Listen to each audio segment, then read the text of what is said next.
Hello साथियों, स्वागत है आपका हमारे चैनल पर। साथियों, इस वीडियो में दिल्ली पुलिस के सेकंड शिफ्ट में 14 तारीख को जितने भी क्वेश्चन आए हैं, लगभग ज़्यादा से ज़्यादा क्वेश्चन मैंने इकट्ठे किए। बहुत मेहनत से यहाँ पे उत्तर निकाल कर आपको ये दे रहा हूँ। ठीक है, तो चलिए साथियों, वीडियो को पूरा अंत तक वॉच कर लेना। सारे क्वेश्चन यहाँ पे आपको मिल जाएंगे। पहला क्वेश्चन है, सास बहू का मंदिर कहाँ पर स्थित है? तो आप देख सकते हैं, सास बहू का मंदिर भारत के मध्य प्रदेश राज्य के ग्वालियर क्षेत्र में स्थित 11वीं सदी का शताब्दी में हिंदू मंदिर है ये। ठीक है। दूसरा क्वेश्चन था, मौलिक अधिकार कहाँ से लिए गए? सिंपल क्वेश्चन है, अमेरिका से। और गंगा की सहायक नदी है?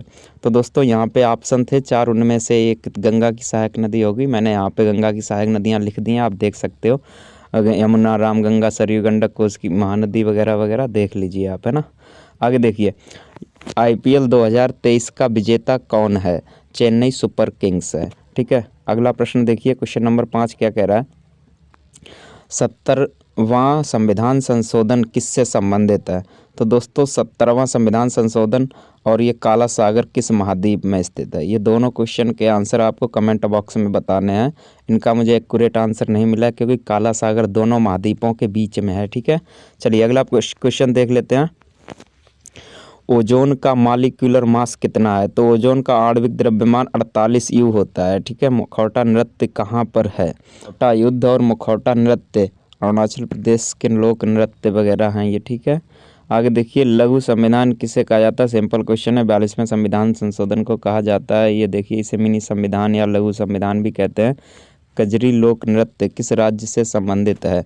कजरी पूर्वी उत्तर प्रदेश का प्रसिद्ध लोकगीत है। कजरी की उत्पत्ति मिर्जापुर से मानी जाती है। ठीक है। अगला प्रश्न देखिए, भारतीय ओलंपिक संघ के प्रथम अध्यक्ष कौन थे? संस्थापक अध्यक्ष सर दोराबजी टाटा और सचिव डॉक्टर थे। ठीक है। आगे देखिए, PM आवास योजना की शुरुआत कब हुई? 25 जून 2015 को PM मोदी ने प्रधानमंत्री आवास योजना का उद्घाटन किया था। मयूर नृत्य। अगला प्रश्न देखिए, मयूर नृत्य को कहा जाता है? तो राय नृत्य को मयूर नृत्य कहा जाता है। ये बुंदेलखंड UP में बोला जाता है। ठीक है। आगे देखिए, भारतीय रिजर्व बैंक की स्थापना कब हुई? तो 1 अप्रैल 1935 में कोलकाता में हुई थी। ठीक है। अच्छा, वर्तमान में इसका मुख्यालय मुंबई में है, याद रख लेना। ठीक है। अगला प्रश्न देखिए, पूना पैक्ट पर हस्ताक्षर कब हुए थे? तो दोस्तों इसका जो उत्तर है यहाँ पे आप देख सकते हैं, 24 सितंबर 1932 को यहाँ पे ये हस्ताक्षर किए गए थे। ठीक है। अगला प्रश्न देखते हैं, 1 मिनट। फीफा वर्ल्ड कप कितने वर्ष में होता है? तो 4 साल में आयोजित किया जाता है। अगला प्रश्न है, धौलावीरा कितने भागों में विभाजित था? तो धौलावीरा 3 प्रमुख विभागों में विभाजित था। गढ़ और मध्य शहर और निचले शहर, इन 3 भागों में विभाजित था धौलावीरा। ठीक है। अगला प्रश्न देखते हैं, हाई कोर्ट के मुख्य न्यायाधीश को राज्यपाल की अनुपस्थिति में कौन शपथ दिलाएगा? साथियों इस क्वेश्चन का आंसर भी आपको कमेंट बॉक्स में बताना है। फिलहाल हमें इसका उत्तर नहीं मिला था। तो आप देखिए, सबसे बड़ा पादप कौन सा है? एंजियोस्पर्म पुष्पी पादप है, जिसमें बीज फलों के भीतर होते हैं। यह पादपों में सबसे बड़ा वर्ग है। ठीक है। स्वराज मेरा जन्म सिद्ध अधिकार है, यह नारा किसने दिया था? ये सिंपल क्वेश्चन है, बाल गंगाधर तिलक ने दिया था। और 1916 का कांग्रेस अधिवेशन था, जिसे लखनऊ समझौता के नाम से भी जाना जाता है, उसी में दिया था। ठीक है। अगला प्रश्न देखिए, लेब्रा शब्द किस खेल से संबंधित है? ये क्रिकेट से संबंधित है, याद रखना। अगला प्रश्न देखिए, रबी की फसल कौन सी है? तो दोस्तों यहाँ पे मैंने लिख दिया ऑप्शन के अनुसार। वैसे तो आपको पता ही होगा, बहुत सारी राई है, गेहूँ है, आलू, ये सब रबी की फसलें हैं। और ऑप्शन में आपको जो भी मिल जाए उस हिसाब से आपको करना था। ये देखिए अगला प्रश्न, 2022 में भरतनाट्यम के लिए किसे पद्मश्री पुरस्कार मिला है? तो यहाँ पे देखिए, अर्पणा सतीशन को 13वां कटक महोत्सव में ये पुरस्कार मिला था। ठीक है, आप देख लो। अगला प्रश्न देखिए, 2024 का ओलंपिक किस देश में होगा? ग्रीष्मकालीन ओलंपिक फ्रांस की राजधानी पेरिस में आयोजित किया जाएगा। ठीक है। अगला प्रश्न देखिए, प्रधानमंत्री गरीब कल्याण योजना कब शुरू की गई थी? तो देखिए, गरीब कल्याण अन्न योजना का शुभारंभ अप्रैल 2020 में किया गया था। ठीक है। महिलाओं की प्रसूति का अधिकार किस अनुच्छेद में है? आप पूरा पढ़ लेना। ये अनुच्छेद 42 में दिया गया है। ठीक है, अनुच्छेद 42 में। अगला प्रश्न देखिए, राष्ट्रपति और मंत्रिपरिषद के बीच की कड़ी होती है तो प्रधानमंत्री होते हैं, ठीक है। अगला प्रश्न देखिए, ब्रिटेन के संविधान से क्या लिया गया है? तो देखिए ब्रिटेन के संविधान से ऐसी बहुत सारी चीज़ें ली गई। अब ऑप्शन तो हमें नहीं मिले हैं, तो देखिए आप देख लीजिए क्या क्या लिया गया है। एकल नागरिकता, कानून निर्माण प्रक्रिया, विधि शासन, मंत्रिमंडल प्रणाली, ठीक है, न्यायालय के विशेषाधिकार, संसदीय विशेषाधिकार, द्विसदनात्मक, ये सब वहाँ से लिया गया, ठीक है। आगे देखिए, एलोरा में कितनी गुफाएं हैं? एलोरा में 34 गुफाएं हैं, याद रखना। जाली नृत्य किस राज्य से संबंधित है? साथ ही ये जल्लीकट्टू होगा जहाँ तक है। जाली नृत्य तो हमें नहीं मिला है, तो वो तमिलनाडु में है। अब आप इसका उत्तर सही करके बताइए क्या ये सही है। बस मेरा उद्देश्य है कि आपको क्वेश्चन बता सकें कौन कौन से क्वेश्चन आए हैं, ठीक है। कोशिश मैंने की है कि सभी क्वेश्चनों का आंसर आपको दें। देखिए, भजन सुपारी किस घराने से संबंधित है? भजन सुपारी का ताल्लुक कश्मीर के प्रसिद्ध सोपारी सूफियाना घराने से है, ठीक है, इसे भी याद रख लेना। अगला प्रश्न है, अनुच्छेद 44 किस से संबंधित है?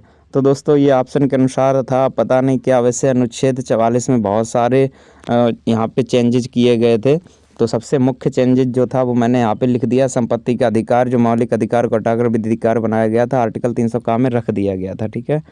आगे देखिए, पंचवर्षीय योजनाओं का उद्देश्य क्या था? देखिए, पंचवर्षीय योजनाओं का उद्देश्य तीव्र आर्थिक विकास था जिससे गरीबी उन्मूलन व आय वृद्धि हो सके, ठीक है। अगला क्वेश्चन देखिए, क्वेश्चन नंबर 34 क्या कह रहा है? चंद्रगुप्त मौर्य किसे पराजित करके मौर्य सिंहासन की पदवी पर बैठा था? तो घनानंद, जो नंद वंश का अंतिम शासक था और बहुत क्रूर शासक था। इसकी बेटी का नाम दुर्धरा था, जिसे चंद्रगुप्त मौर्य ने जिसके साथ विवाह भी किया था, ठीक है।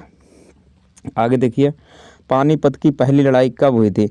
तो पानीपत का पहला युद्ध 21 अप्रैल 1526 को इब्राहिम लोदी के और बाबर के बीच लड़ा गया था, आपने पता ही होगा आपको, ठीक है। इसके बारे में आप पढ़ लो, यहाँ पे बम पहली बार तोप खाने का प्रयोग किया गया था, ठीक है। आगे देखिए, क्वेश्चन नंबर 36 है, भारतीय संविधान का अनुच्छेद 43 किससे संबंधित है? अनुच्छेद 43 देखिए, सहकारी राज्य, सहकारी समिति, ऐच्छिक गठन, स्वायत्त कार्यवाही, लोकतांत्रिक, ये सब मैंने लिख दिया है, आप यहाँ पे देख सकते हो, ठीक है। अगला प्रश्न है, अनुच्छेद 39A किससे संबंधित है? अनुच्छेद 39A समाज के कमज़ोर वर्ग, एक मिनट, समाज के कमज़ोर वर्ग के गरीबों को कानूनी सहायता प्रदान करता है और सभी के लिए न्याय सुनिश्चित करता है, ठीक है, याद रखना। अगला क्वेश्चन है, फास्टिंग फिशिंग पुस्तक के लेखक कौन हैं? फास्टिंग फिशिंग पुस्तक की लेखिका हैं अनीता देसाई, ठीक है, याद रख लेना। ये क्वेश्चन आए हुए हैं, आगे भी ये क्वेश्चन आने की संभावना है, तो आपको ये याद रखने हैं, ठीक है। अगला प्रश्न है, बेगमपुरी मस्जिद कहाँ पर है? तो दोस्तों बेगमपुरी मस्जिद दिल्ली में है। अगला प्रश्न है, सनातनी आंदोलन कब हुआ? तो देखिए, सनातनी पंथ के अनुयायियों ने सन 1672 में औरंगजेब के विरुद्ध एक विद्रोह किया था, ठीक है, 1672 में हुआ था, इसका उत्तर हो जाएगा। अगला प्रश्न देखिए, प्रथम एशियाई खेल किस वर्ष आयोजित किए गए थे? तो मार्च 1951 में दिल्ली में आयोजित किए गए थे। आगे देखिए, क्वेश्चन है, सत्यमेव जयते कहाँ से लिया गया है? तो साथियों ये मुंडक उपनिषद से लिया गया, आपको याद रखना, इंपॉर्टेंट क्वेश्चन है। अगला प्रश्न देखिए, आर्टिकल 110 किसके बारे में प्रावधान करता है? तो धन विधेयक के बारे में। अच्छा, एक क्वेश्चन और याद रखना, ये क्वेश्चन पूछा जाता है कि कोई विधेयक धन विधेयक है या नहीं, इसका निर्णय कौन लेता है? तो आप याद रखना, लोकसभा का अध्यक्ष इसका निर्णय लेता है, ठीक है। अगला देखिए, मुस्लिम लीग की स्थापना कब हुई थी? तो 31 दिसंबर 1906 में ढाका में हुई थी, बांग्लादेश की राजधानी में, ठीक है। तो साथियों ये 44 क्वेश्चन हमें यहाँ पे मिले हुए हैं, जो कि मैंने आपको सारे बता दिए हैं, और एक दो का क्वेश्चन मुझे नहीं मिला, आप उन्हें सर्च कर लेना, पता कर लेना, ठीक है। आप इन्हें एक बार सारे क्वेश्चनों को याद कर लो, 1 या 2 बार वीडियो देख लो, सारे याद हो जाएंगे, और आगे अगर आपका एग्ज़ाम होगा तो आपको यहाँ से 1 2 3 4 5 जो भी क्वेश्चन हैं रिपीटेड होते ही होते हैं, मिल सकते हैं, ठीक है। तो दोस्तों वीडियो अच्छी लगी हो तो वीडियो को लाइक कीजिए, शेयर कीजिए, कमेंट कीजिए, और जो नए मित्र हैं वो प्लीज़ चैनल को सब्सक्राइब कर लें। और वीडियो को अंत तक देखने के लिए बहुत बहुत धन्यवाद। जय हिंद।